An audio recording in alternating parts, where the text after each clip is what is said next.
ಮೊನ್ನೆ ನಮ್ಮೂರಿನಲ್ಲಿ ಮಳೆ ಬಂದಾಗ ಹೀಗಿತ್ತು.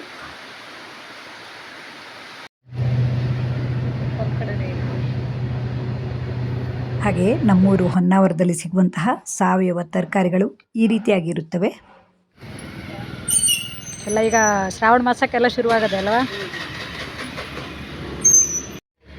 ಇದು ಅಟ್ಟೆಗೆ ಎಷ್ಟಾಗ್ತದೆ? ಇದು ಅಟ್ಟೆ ಅಲ್ಲ, ಹಾಂ 200. ಕಾಯಿ ಮೇಲೆ ಇರ್ತೀರಾ ನೀವು?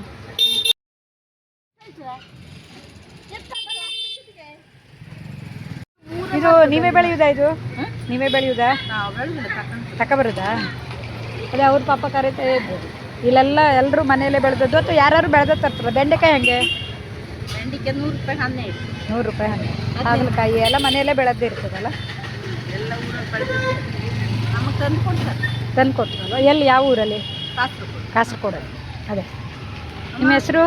ನನ್ನ ಹೆಸರು ಮಾದೇವಿ. ಹಾಂ, ನೀವು ಕಾಯಮ್ಮ ಇಲ್ಲೇ ಇರ್ತೀವಿ ಅಲ್ವಾ? ತಿನ್ನಲಿಕ್ಕೆಲ್ಲ ಚಲೋ ಆಗ್ತದೆ.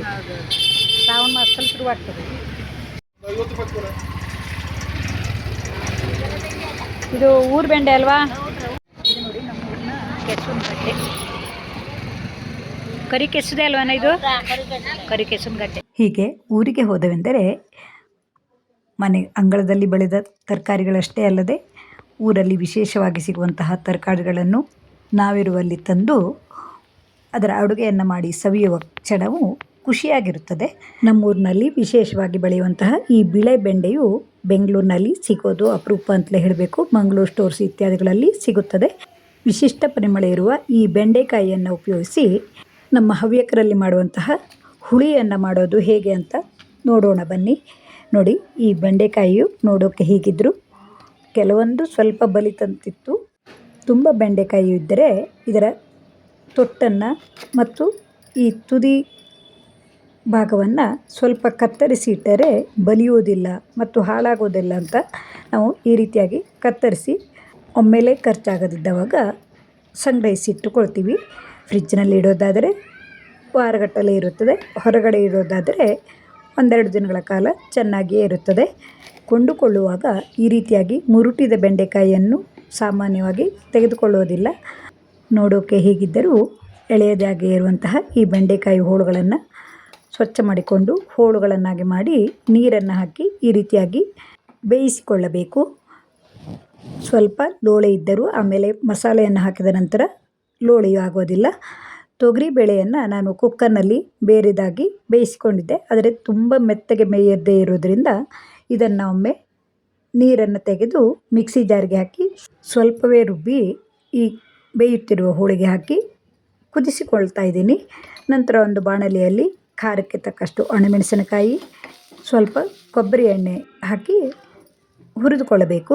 ನಂತರ ಇದಕ್ಕೆ ಚಿಕ್ಕ ಚಮಚ ಆದ್ದರಿಂದ 1.5-2 ಚಮಚ ಆಗುವಷ್ಟು ಕೊತ್ತಂಬರಿ ಬೀಜ, ಸ್ವಲ್ಪ ಮೆಂತ್ಯ, ಸ್ವಲ್ಪ ಜೀರಿಗೆ, ಸ್ವಲ್ಪ ಸಾಸಿವೆ ಹಾಕಿ ಮಸಾಲೆಯನ್ನು ಅಂದರೆ ಸಂಬಾರವನ್ನು ಹುರಿದುಕೊಳ್ಳಬೇಕು. ಹಿಂದಿನ ವಿಡಿಯೋಗಳಲ್ಲಿ ಹೇಳಿದಂತೆ ನಮ್ಮ ಮನೆಯಲ್ಲೆಲ್ಲ ಪ್ರತಿದಿನವೂ ಈ ರೀತಿಯಾಗಿ ಹುಳಿಯನ್ನು ಮಾಡುವಾಗ ಸಂಬಾರವನ್ನು ಹುರಿಯೋದು.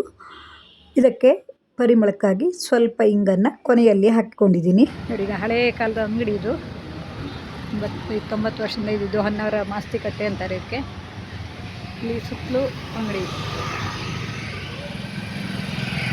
ನಾನಿವತ್ತು ನಮ್ಮೂರು ಹೊನ್ನಾವರದಲ್ಲಿ ಇರುವಂಥ ಅಪ್ಶೆಟ್ಟಿಯವರ ಅಂಗಡಿ ಅಂತಲೇ ಹೆಸರು. ಆದರೆ ಅವ್ರ ಮಗ ನಡೆಸ್ತಾ ಇದ್ದಾರೆ ಈಗ. ಅವ್ರ ಮಗ ಹರಿದಾಸ್ ಇದೆ ಅಲ್ವಾ? ಹಾಂ, ನೀವು ಎಷ್ಟು ವರ್ಷದಿಂದ ಮಾಡ್ತಾ ಇದ್ದೀರಾ ಅಂಗಡಿ ಈಗ? ಅದೇ ನಿಮ್ಮ ತಂದೆಯವ್ರದ್ದು, ನಿಮ್ಮದು? ಹಾಂ, 95 ವರ್ಷ ಆಯಿತು. ಆವಾಗಿಂದ ಎಂತೆಂಥ ಸಾಮಾನು ಇರ್ತಿತ್ತು ನಿಮ್ಮದು? ಕಿರಾಣಿ ಸಾಮಾನು.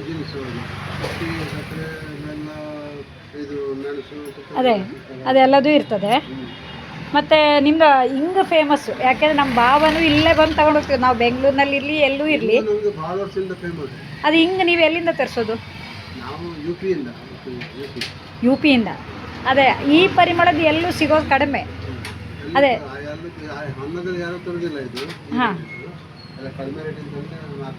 ಹಾಂ, ಅದೇ ಇದು ಒಳ್ಳೆ ಪರಿಮಳ ಇರುತ್ತೆ. ನಿಮಗೆ ತೊಲೆ ಲೆಕ್ಕದಲ್ಲಿ ಕೊಡೋದು, ಅದು ತೊಲೆಯಲ್ಲಿ ತೂಗ ಮಾಡೋದು ನೀವು 10 ಗ್ರಾಮಿಗೆ 10 ಪೈಸೆ ನಾಣ್ಯ ಇಟ್ಕೊಂಡು ಮಾಡ್ತೀರಿ. ಅದೇ ಅದೇ 10 ಪೈಸೆ ನಾಣ್ಯ ಇಟ್ಕೊಂಬಿಡಿದ್ರೆ ಅದು ಮನೆ ಒಳಗೆ ತೂಕ ಮಾಡಿದ್ರು 10 ಗ್ರಾಮೇ ಇರುತ್ತೆ. ಅದು ನಿಮ್ದು ಅಂದರೆ ಹಳೆ ಕಾಲದ ಅದು ತೂಕ ಅದೇ 10 ಪೈಸೆ 2 ಹಾಕ್ಬೇಕಲ್ವಾ. ಅದೇ ನಾನು ಆವತ್ತು ಸಣ್ಣ ವೀಡಿಯೋ ಮಾಡಿ ಇದೆ. ಅದೇ ಮತ್ತು ನಿಮ್ಮದು ಕಾಗದಲ್ಲಿ ಸುತ್ತಿ ದಾರ ಸುತ್ತೋದು ಅದೆಲ್ಲ ಖುಷಿ ಅನಿಸುತ್ತೆ. ಅಂದರೆ ಹಳೆಯ ಕಾಲದ್ದು ಮೊದಲೆಲ್ಲ ಸಾಮಾನು ತಗೊಳ್ಳೋದು ಅದೇ ರೀತಿಯೇ ಇತ್ತು. ಅದಕ್ಕಾಗಿ ಎಲ್ಲರೂ ಕೇಳ್ತಾರೆ, ನೀವು ಪರಿಮಳದ ಹಿಂಗು ಹೇಳ್ತೀರಲ್ಲ, ಎಲ್ಲಿ ತಗೊಳ್ಳೋದು ಕೇಳ್ತಿದ್ರು. ಹಾಗಾಗಿ ನಿಮ್ಮ ಅಂಗಡಿದೋಳು ಇನ್ನೊಂದು ಸಲ ಮಾಡಿ ಹಾಕುವ ಅಂತೇಳಿ ನಮಗೆ ಅಪ್ಸೆಟ್ರ್ ಅಂಗಡಿಯಲ್ಲೇ ರೂಢಿ. ಅದೇ ಅದೇ ನಿಮಗೂ ಆಯ್ತಲ್ಲ, ನಿಮಗೂ ಈಗ ಎಷ್ಟಾಯ್ತು ಈಗ?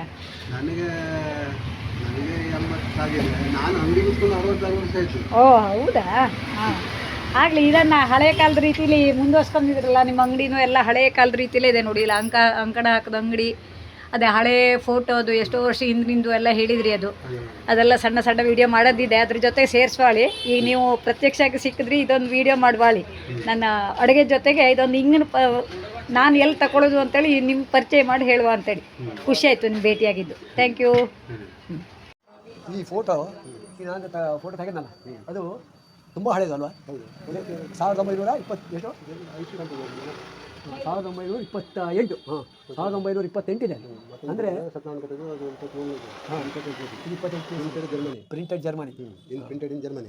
ಇಂಗು ಬೇಕಾದಾಗೆಲ್ಲ ಊರಿಗೆ ಹೋದಾಗ ಇವರ ಅಂಗಡಿಯಿಂದಲೇ ನಾವು ಈ ಪರಿಮಳಯುಕ್ತವಾದ ಇಂಗನ್ನು ತರೋದು. ನೋಡಿ, ಈ ಇಂಗನ್ನು ಈ ರೀತಿಯಾಗಿ ಹಳೆಯ ಕಾಲದ ತಕ್ಕಡಿಯಲ್ಲಿ, ಅದರಲ್ಲೂ 10 ಗ್ರಾಮ್ ತೂಗೋಕ್ಕೆ ಹಳೆಯ ಕಾಲದ 2 10 ಪೈಸೆ ನಾಣ್ಯವನ್ನು ಹಾಕಿ ಒಂದು ತಲೆ ಇಂಗಿಗೆ 220 ರೂಪಾಯಿಯನ್ನು ತೆಗೆದುಕೊಳ್ತಾರೆ. ನಿಮಗೂ ಈ ಪರಿಮಳಯುಕ್ತವಾದ ಇಂಗು ಬೇಕಾದಲ್ಲಿ ಹೊನ್ನಾವರಕ್ಕೆ ಹೋದಾಗ ಕೊಂಡುಕೊಳ್ಳಿ, ಅಥವಾ ನಾನಿಲ್ಲಿ ಕೊಟ್ಟಿರುವ ನಂಬರ್ಗೆ ಸಂಪರ್ಕಿಸಿಕೊಳ್ಳಬಹುದು. ಈಗ ಈ ಬೆಂಡೆಕಾಯಿ ಹೋಳು ಚೆನ್ನಾಗಿ ಬೆಂದಿದೆ. ಇದರ ಜೊತೆಗೆ ಅರಿಶಿನ, ರುಚಿಗೆ ತಕ್ಕಷ್ಟು ಉಪ್ಪು, ನಮ್ಮಲ್ಲಿ ಸ್ವಲ್ಪ ಬೆಲ್ಲವನ್ನು ಹಾಕುವ ಕ್ರಮವಿದೆ, ಹಾಗಾಗಿ ಸ್ವಲ್ಪ ಬೆಲ್ಲವನ್ನು ಹಾಕಿಕೊಂಡಿದ್ದೀನಿ. ನಂತರ ಮಿಕ್ಸಿ ಜಾರಿಗೆ ನಾವು ಹುರಿದಿಟ್ಟ ಈ ಸಾಂಬಾರು ಮಸಾಲೆಯನ್ನು ಹಾಕಿ, ಜೊತೆಗೆ ಸ್ವಲ್ಪ ಹುಣಸೆ ಹಣ್ಣು ಹಾಗೆ ತೆಂಗಿನ ತುರಿಯನ್ನು ಹಾಕಿ ನೀರನ್ನು ಸೇರಿಸಿ ನುಣ್ಣಗೆ ರುಬ್ಬಿಕೊಂಡು ಕುದಿಯುತ್ತಿರುವ ಈ ಬೆಂಡೆಕಾಯಿ ಹೋಳಿಗೆ ಹಾಕಿ ತಕ್ಕಷ್ಟು ನೀರನ್ನು ಬೆರೆಸಿಕೊಂಡು ಊರಿನಿಂದ ತಂದ ಈ ಕರಿಬೇವನ್ನು ಹಾಕಿದ್ದೀನಿ. ಚೆನ್ನಾಗಿ ಕುದಿದ ಈ ಇಂಗಿನ ಪರಿಮಳದ ಬೆಂಡೆಕಾಯಿಯ ಹುಳಿಯು ಅನ್ನದೊಡನೆ ಊಟ ಮಾಡಲು ತುಂಬ ರುಚಿಯಾಗಿರುತ್ತದೆ. ಈ ವಿಡಿಯೋವು ನಿಮಗೆ ಇಷ್ಟವಾದರೆ ಲೈಕ್ ಮಾಡಿ, ಇಷ್ಟ ಮಿತ್ರರಿಗೆ ಶೇರ್ ಮಾಡಿ. ಮುಂದಿನ ವಿಡಿಯೋದಲ್ಲಿ ಇನ್ನೂ ಹೆಚ್ಚಿನ ಮಾಹಿತಿಗಳುಳ್ಳ ವಿಡಿಯೋಗಳನ್ನು ನೋಡಬಹುದು. ತಮ್ಮೆಲ್ಲರ ಪ್ರೋತ್ಸಾಹಕ್ಕಾಗಿ ತುಂಬ ಹೃದಯದ ಧನ್ಯವಾದಗಳು.